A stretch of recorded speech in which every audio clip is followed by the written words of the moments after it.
Sun டிவியில் எதிர்நீச்சல் 2 serial விரைவில் ஒளிபரப்பாக இருக்கிறது என்று அதற்கான ப்ரோமோ வெளியாகி இருக்கிறது. ஏற்கனவே எதிர்நீச்சல் சீரியலை இயக்கிய திருச்செல்வம் தான் இந்த சீரியலையும் இயக்குகிறார். சமீபத்தில் சின்னத்திரையில் பெரிய புரட்சி செய்த சீரியல் என்றால் எதிர்நீச்சல் சீரியலை சொல்லலாம். இந்த சீரியல் கடந்த பிப்ரவரி 7ஆம் தேதி 2022ஆம் வருடம் தொடங்கப்பட்டது. ஆனால் யாரும் எதிர்பார்க்காத வகையில் கடந்த ஜூன் 8, 2021 76 எபிசோடுடன் முடிவுக்கு வந்துவிட்டது. இந்த சீரியல் குறைந்தபட்சம் 2000 எபிசோடுகளுக்கு ஒளிபரப்பாகும் என்று எதிர்பார்க்கப்பட்டது. ஆனால் இந்த சீரியலில் வில்லனாக நடித்து வந்த மாரிமுத்துவின் இறப்பிற்கு பிறகு சீரியலில் கதையில் மாற்றம் செய்ததால் கதை மக்கள் மத்தியில் பெரியதாக கவரவில்லை. அதோடு அதிகமான நெகட்டிவ் கமெண்ட்களும் வரத் தொடங்கிவிட்டது.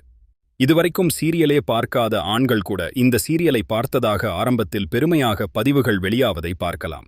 ஆனால் மாரிமுத்துவின் இறப்பிற்கு பிறகு அதிகமான ட்ரோல்களும் நெகட்டிவ் கமெண்ட்களும் வரத் தொடங்கிவிட்டது.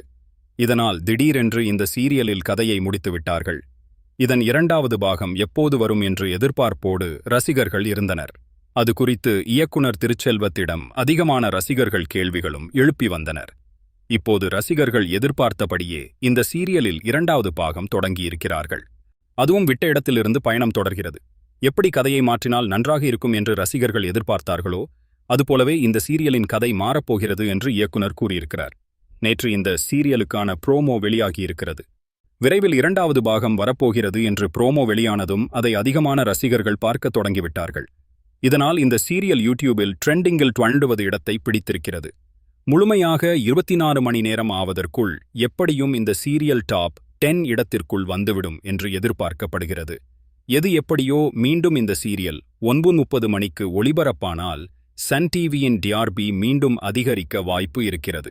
அதே நேரத்தில் முதல் பாகத்தில் நடித்த கனிகா ஈஸ்வரியாகவும் பிரியதர்ஷினி ரேணுகாவாகவும் ஹரிபிரியா நந்தினியாகவும் நடிக்கிறார்கள்.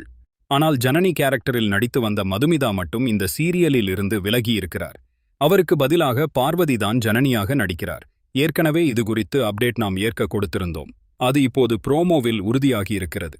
பார்வதிஜி தமிழில் ஒளிபரப்பான புதுப்புது அர்த்தங்கள் சீரியலில் கதாநாயகியாக நடித்திருந்தார். அதுபோல ஒரு சில நிகழ்ச்சிகளை தொகுத்து வழங்கியிருக்கிறார். இந்த நிலையில் இந்த புது கூட்டணியில் எதிர்நீச்சல் சீரியல் எப்படி இருக்கப் போகிறது என்ற எதிர்பார்ப்போடு காத்திருக்கலாம். அதிலும் இந்த 2வது பாகத்தில் வில்லனாக ஆதி குணசேகரன் கேரக்டரில் நடிகர் வேலராமமூர்த்தி தொடர்வாரா அல்லது அவருக்கு பதிலாக யார் வரப்போகிறார்கள் என்று விரைவில் தெரியவரும். அது குறித்த அப்டேட் அடுத்த செய்தியில் பார்க்கலாம்.